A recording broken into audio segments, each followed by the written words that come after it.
जय श्री कृष्ण। श्रीमद् भगवद गीता अध्याय 1 श्लोक संख्या 41। अधर्माभिभवात् कृष्ण प्रदुष्यन्ति कुलस्त्रिय स्त्रीषु दुष्टासु वार्ष्णेय जायते वर्णशंकर। अधर्माभिभवात् कृष्ण प्रदुष्यन्ति कुलस्त्रिय। अर्जुन कहता है धर्म का पालन करने से अंतःकरण शुद्ध हो जाता है। अंतःकरण शुद्ध होने से बुद्धि सात्विक बन जाती है। सात्विकी बुद्धि में क्या करना चाहिए और क्या नहीं करना चाहिए इसका विवेक जागृत रहता है। परंतु जब कुल में अधर्म बढ़ जाता है तब आचरण अशुद्ध होने लगते हैं, जिससे अंतःकरण अशुद्ध हो जाता है। अंतःकरण अशुद्ध होने से बुद्धि तामसी बन जाती है। बुद्धि तामसी होने से मनुष्य अकर्तव्य को कर्तव्य और कर्तव्य को अकर्तव्य मानने लग जाता है। अर्थात जो करने योग्य कार्य है वो नहीं करता, जो नहीं करने योग्य कार्य है वो करने लगता है। उसमें शास्त्र मर्यादा से उल्टी बातें पैदा होने लग जाती हैं।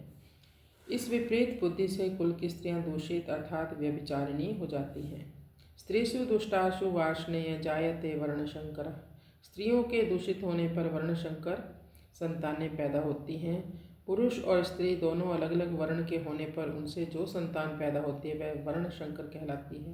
अर्जुन यहाँ कृष्ण संबोधन देकर कह रहे हैं कि आप सबको खींचने वाले होने से यानी आकर्षित करने वाले होने से कृष्ण कहलाए। तो आप यह बताएं कि हमारे कुल को आप किस तरफ खींचेंगे अर्थात किधर लेकर जाएंगे। वार्ष्णेय संबोधन देने का भाव है कि आप वृष्णि वंश में अवतार लेने के कारण वार्ष्णेय कहलाते हो, परंतु जब हमारे कुल वंश का नाश हो जाएगा तब हमारे वंशज किस कुल के कहलाएंगे। इसलिए कुल का नाश करना उचित नहीं है। परस्पर विरुद्ध धर्मों का मिश्रण होकर जो बनता है उसको शंकर कहते हैं। जब कर्तव्य का पालन नहीं होता तब धर्म शंकर, वर्ण शंकर, जाति शंकर, कुल शंकर, वेश शंकर, भाषा शंकर, आहार शंकर आदि अनेक शंकर दोष होते हैं। अब हम श्रीमद् भगवद गीता का श्लोक संख्या 42 का पाठ करते हैं। शंकरो नरकाइव कुलघ्नानां कुलस्य च पतन्ति पितरो ह्योषां लुप्तपिण्डोदक क्रिया। शंकरो नरकाइव कुलघ्नानां कुलस्य च पतन्ति पितरो ह्योषां लुप्तपिण्डोदक क्रिया। शंकरो नरकाइव कुलघ्नानां कुलस्य च। वर्ण मिश्रण से पैदा हुए वर्ण शंकर संतान में धार्मिक बुद्धि नहीं होती। वह मर्यादाओं का पालन नहीं करता क्योंकि वह स्वयं बिना मर्यादा से पैदा हुआ होता है। इसलिए उसके खुद के कुल धर्म ना होने से वह उनका पालन नहीं करता, बल्कि कुल धर्म या कुल मर्यादा से विरुद्ध आचरण करने लगता है। जिन्होंने युद्ध में अपने कुल का संहार कर दिया है उनको कुलघाती कहते हैं।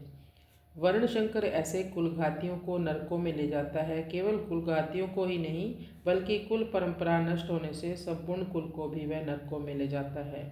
पतंती पितरो ह्योषाम लुप्त पिंडोदक क्रिया।